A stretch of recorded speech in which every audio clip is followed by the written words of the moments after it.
හොඳයි සියලුම දෙනාට සුබ දවසක් වේවා කියලා ප්‍රාර්ථනා කරනවා. අද දවසේ මාත් එක්ක ඉන්නවා විශේෂයෙන්ම කතා බහ කළ යුතු පුද්ගලයෙක් මේ කාලවකවානුව තුළ කණ්ඩායම් සංගීත කලාව අතින් ගත්කල කුරුණෑගල පුරවරයෙන් බිහිවුණු අතිශයම කාර්යබහුල විශිෂ්ට ජනප්‍රිය සංගීත කණ්ඩායමක ඉදිරි පෙළ ගායන ශිල්පියෙක්. කවුරුත් ඉතින් මෙයා දැක්කම දන්නවා කවුද කියලා. මේ තමයි කුරුණෑගල ඔෆ් රෝඩ් සංගීත කණ්ඩායම මුල් පෙළ ඉදිරි පෙළ ගායන ශිල්පියා රවිඳු අපේ රවි රෝයි නේද? මම හරිනේ. හරි. ඉතින් ආයුබෝවන් කියලා පිළිගන්නවා. හරි. අපි අද දවසේ වුණ අහම්බෙන් තමයි මේ විදිහට එකතු වෙන්නේ. ඉතින් රවිදු කොහොමද මේ දවස්වල ජීවිතේ මොකද වෙන්නේ? ජීවිතේ හොඳයි රටේ විවසනයත් එක්ක පොඩ්ඩක් පාඩුවේ පැත්තකට වෙලා ඉන්නවා. හරි. ඒ වගේම මම දැනගන්න කැමතියි ඔෆ් රෝඩ් සංගීත කණ්ඩායමට සම්බන්ධ වෙලා කොපමණ කාලයක් වෙනවද? අවුරුදු දැන් 5ක් විතර.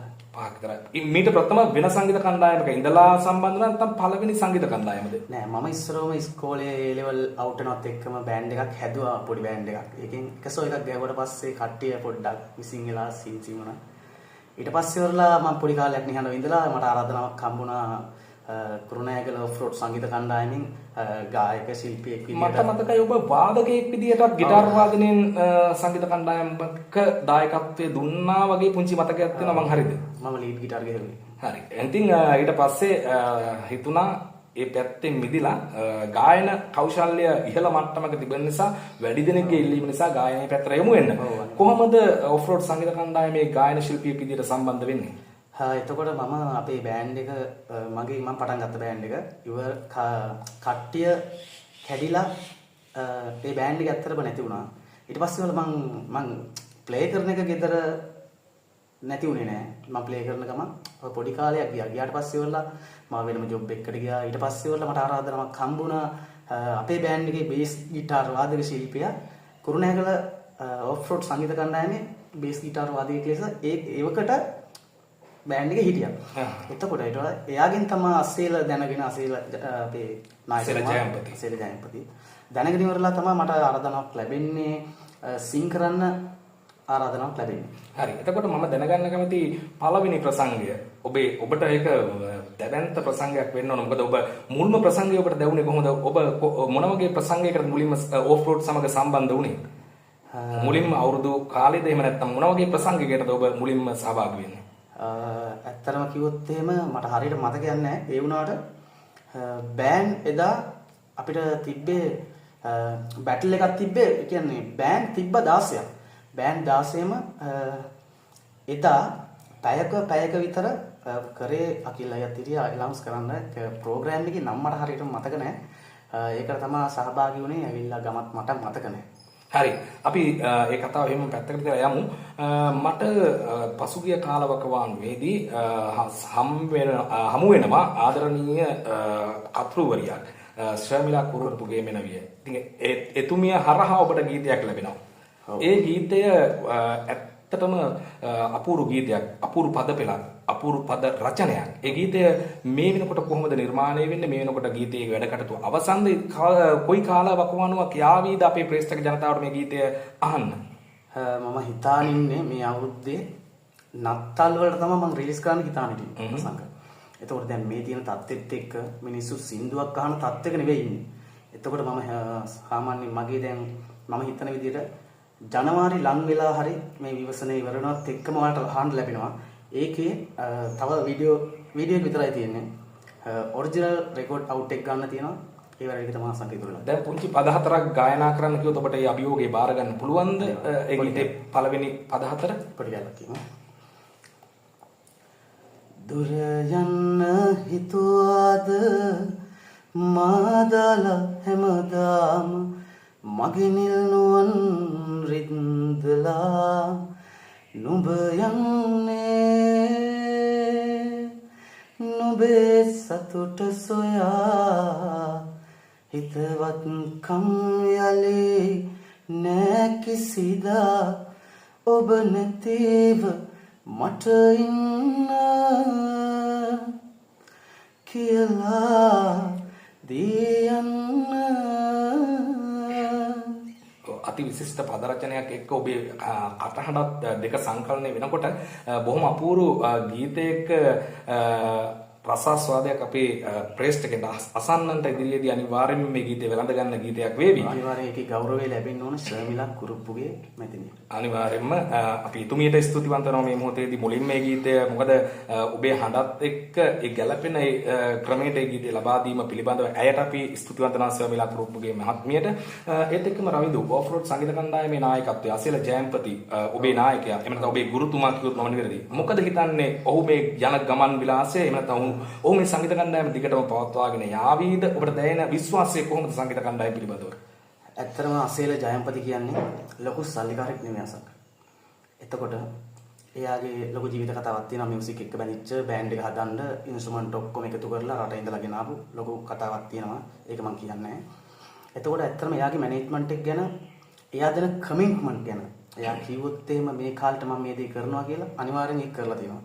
ෂායි ෆිල්ම් සින්දු කාමරේ ගැව්වා ඒවා ලියලා තියෙනවා එයා. ඔව් ඒ වෙලාවෙන් මම අහන්නේ ටීවී ප්‍රෝග්‍රෑම් විදිහට මොන වැඩසටහන් තුලද ඔබ සංගීත කණ්ඩායම එකතු වෙලා තියෙන්නේ මොන ප්‍රෝග්‍රෑම් වලට මොන මාධ්‍ය හරහාද? ඔව් මම මේකත් කියනවා අනිවාර්යෙන්. මම යද්දි බෑන්ඩ් එකට පොඩි ගියක් තිබ්බේ පොඩි කටුමැටි ගාපු. ඒකේ දොරේ ලියලා තිබ්බා සින්දු කාමරේ කියලා. වර්ෂයක් ගහලා තිබ්බා මේ වෙද්දි මම හිතන විදිහට ඒ වෙද්දි ආ සින්දු කාමරේ ගන්න ප්ලෑන් එකක් වෙන්න තියෙද්දි දොරේ ලියලා තිබ්බේ. ඒ කියන්නේ ප්‍රැක්ටිස් රූම් එකේ. ඔව් ප්‍රැක්ටිස් රූම් එකේ එළියට අපි ඇතුළේදී දොරේ පිටිපස්ස දොරේ ගහලා තිබ්බේ අපිට පේනවා මෙහෙම ඉස්සර ඇතුළට අරගෙන දොර අරගෙන ඇතුළට යද්දි. එතකොට අපි ඉස්සරවම ෂායි ෆිල්ම් එකේ කරා ටූර්නමන්ට් ඔෆ් බෑන්ඩ් කියලා ඔයාලට මතකද සංක? ඒ ටූර්නමන්ට් එකට ගියා අපි ෂායි ෆිල්ම් සින්දු කාමරේ. එතකොට අපි ෂායි ෆිල්ම් සින්දු කාමරේ එකපාරක් ගහනවා. ඊට පස්සේ ඉවරලා ITN එකේ උදේම ප්ලේ වෙන පිනිවියන ප්‍රෝග්‍රෑම් එක. ඒ පිනිවියන ප්‍රෝග්‍රෑම් එක අපි ප්ලේ කරනවා. ඊට පස්සේ ඉවරලා සියත සද්දි තවත් යන ප්‍රෝග්‍රෑම් එක අපි ඒක ප්ලේ කරනවා. ඊට පස්සේ ඉවරලා මේ ළඟදී ආරාධනාවක් ලැබෙනවා මෑත කාලේදී ෂායි ෆිල්ම් සින්දු කාමරේ නැවතවරක් ප්ලේ කරන්න. එතකොට අපි ඒකෙත් ප්ලේ කරා. ඔය විදිහට තමයි වැඩසටහන් පෙළගැස්ම හැටියට සඳහන් කරන්න පුළුවන්. ඉතින් අසේල ජයන්පති ඔබ සඳහන් කරා බිත්තියේ දොරේ ගහලා තිබ්බ ෂායි ෆිල්ම් සින්දු කාමරේ කියලා. ඒ මම හිතන්නේ එතුමාගේ තියෙන ඔබට අදිස්ථානය ඔය කියන්නේ සංගීත කණ්ඩායම අනිත් ශිල්පීන්ට අදිස්ථානයක් ලබා දෙන්න තමයි මේ තැනට අපි යන්න ඕන කියන තැන තමයි එතුමාගේ තිබිලා තියෙන්නේ. මම හිතන විදිහට. ඉතින් මොකද ඒ නායකත්වය ගැන ඔබට හිතෙන්නේ? ඇත්තටම අති විශිෂ්ටයි මේ වෙනකම් වචනයක්වත් කියලා නැහැ. කුණුවarpයක්වත් කියනවා මම ඇහිලා නැහැ මට ඇහිලා නැහැ මම කැමති නැහැ නිහතමානී නායකත්වය නිහතමානී චරිතයක් හොඳ නායකත්වයක්. ඔව් ඉතින් ඒත් එක්කම පොඩ්ඩක් මේ අසංග අසේලට ලොකු සල්ලියක් මේ වෙනකොට තිබ්බොත් එහෙම අපි බෑන්ඩ් එක ඇත්තරම අද මුළු ලංකාවම දන්න හොඳ බෑන්ඩ් එකක් විදියට දකින්න පුළුවන් වේවි කියලා මට හිතෙනවා. අපි මේ ගැන ඉඟියක් වගේ දෙමු. මොකද මම හිතන විදිහට ඔබේ සංගීත කණ්ඩායමට හොඳ කළමනාකාරීත්වයක් දැනට ලැබිලා තියෙනවා. ඒ කළමනාකාරීත්වයත් එක්ක මම හිතන්නේ බොහෝ දුර ගමනක් යන්නට ඔබ සංගීත කණ්ඩායමට ඉඩහසර තියෙනවා. ඒ පිළිබඳව අපි ඉදිරි සංවාදයකදී කතා කරමු. මම දැනගන්න කැමතියි. දැන් ඔබට බැරි වෙලාවක් වෙනස් සංගීත කණ්ඩායමකින් ආරාධනාවක් ලැබුණොත් ලංකාවේ විශිෂ්ට සංගීත ජනප්‍රිය සංගීත කණ්ඩායමකින් ගීත ගායනට ආරාධනාවක් ලැබුණොත් ඕෆ්රෝඩ් සංගීත කණ්ඩායම හැරදාලා සංගීත කණ්ඩායම පිට යනවාද? මගේ හිතුම් හිතකවත් තාම පටන් ගත්ත මුල් තැන දාලා යන්න එහෙම අදහසක් මගේ හිතේ. බැරිවක් ඔබේ නායකතුමා කිව්වොත් මල්ලි අපිට වැඩි මේ සංගීත කණ්ඩායම හොඳයි ඔබ ඒ සංගීත කණ්ඩායමට යන්න කියලා ඔබේ නායකයාගේ ආරාධනාවක් ලැබුණොත් අහවල් සංගීත කණ්ඩායමකට කතා කරනවා ඔබට ඒකට යන්න අපෙන් අවසර දෙනවා කිව්වොත් ඔබ මොකද හිතන්නේ? අංකකින්ම හිතන්න ඕන අසංක පහසුව ගැන. ජීවිතේ පහසුව ගැන අපේ එදිනෙදා වැඩ කටයුත්තත් එක්ක අපි පහසුව ගැන හිතලා තමයි අපි අපේ ජීවිතේ ප්ලෑන් කරනවා. එතකොට ඔයා හිතන්න මම දුර බෑන්ඩ් එකකට වගේ සෙට් වුණොත් මට එහෙට යන්න එන්න ට්‍රාන්ස්පෝර්ට් ආර්ථික ප්‍රශ්න ඒවත් එක්ක බැලුවොත් මට පහසුම සහ සුදුසුම සහ මම කැමැතිම සහ මම ආස කරන බෑන්ඩ් එකක් විදිහට කුරුණෑගල ඕෆ්රෝඩ් සංගීත කණ්ඩායමේ වැඩ කරන්න ඉදිරියටත් එකම කණ්ඩායම තියෙන තුරාවටම එකම හිතකින් ඉන්නවා තාමත්. මොකක් හරි වෙලා සංගීත කණ්ඩායම නැති වෙලා ගියොත් එතකොට හිතනවා මම වෙන එකකට යනවද නැත්නම් තාමත් මියුසික් කරන්නේ නැතුව ජීවිතේ හදා ගන්නවද? ඔබ විදේශගත වෙන්නත් කාලයක බලාපොරොත්තුවක් තිබ්බා. ඒ සියලු දේත් එක්ක යලි සංගීත පැත්තට යොමු වුණා. දැන් මම හිතන්නේ නියම ට්‍රැක් එකට ඇවිල්ලා ඉන්නවා. ඕෆ්රෝඩ් සංගීත කණ්ඩායමත් එක්ක නියම ගමනක්, හරි ගමනක්, හරි පැහැදිලි මාර්ගයක් දැන් තියෙනවා. ඉතින් මේ වෙලාවේ මාත් එක්ක ඉන්නේ රවිදු. අපි බොහොම ආදරය කරන වොයිස් ෆැක්ටරි එක කිව්වොත් මම නිවැරදි. මොකද ඕනෑම ශෛලයක ගීතයක් ඉතාමත් පහසුවෙන් ගායනා කරන්න හැකියාව තියෙන ලංකාවේ විශිෂ්ට ගණයේ කලාකරුවෙක්, ගායන ශිල්පියෙක් වෙනවා ඕනුමානයි. ඉතින් විශේෂයෙන්ම අද දවස් වෙන කරගත්තේ මොහොත් එක්ක හම්බෙලා කතා බහට හදිස්සියෙම හමු වීමක්. ඉතින් රවිදු අවසාන වශයෙන් නැගියන සංගීත කණ්ඩායම් සහ ඒ වගේම ජනප්‍රිය සංගීත කණ්ඩායම් එක කැරලි ගහනවා සංගීත කණ්ඩායම් වල දිනවා කැපිලි කෙටලි දෙනවා. ඔබට මොනවද කියන්න තියෙන්නේ මේ නවකයින් සහ ප්‍රවීණයින් පිළිබඳව මොනවද කියන්න තියෙන්නේ ලැබිච්ච අත්දැකීම් එක්ක? ගොඩක් ප්‍රවීණයන්ට ආදරේ අංකයේ මේක කරන්න ඕනේ. අලුතින් මියුසික් කරන කට්ටියට කියන්නේ ඒක යාළගේ ජීවිතේට ලැබිලා තියෙන ලොකු දෙයක් අසංක. දැන් මියුසික් හැමෝටම පිහිටන්නේ නැහැ. එතකොට පිහිටන එක්කනට ඒක එයා භාගයක් හදාරලා මග නතර කරොත් එයාට ඒක මැරෙනකන් ඒක හිතේ වද දෙනවා. මට කියන්න තියෙන්නේ අංක එකටම අසංක ජීවිතේ සතුට තියෙන තැන මියුසික් වලින් ලොකු සතුටක් ලැබෙනවා. ඒ දේ කවදාරි අපි අතහැරියොත් ලොකු දුකක් අපේ හිතේ දැනෙනවා මරණකම්. එහෙනම් තමන් ආස කරන දේවල් කරන්න. ඒ වගේම තමයි කලාව කියන්නේ කැපිලි කෙටලි ගොඩාක් තියෙන ප්‍රක්‍රියාවක් සහ විශේෂ වෘත්තියක්. ඉතින් කැපිලි කෙටලි වැඩි. හැබැයි කැපිලි කෙටලි කොච්චරයි තමන්ගේ දක්ෂතාවයේ මත ගමන යන්න පුළුවන්.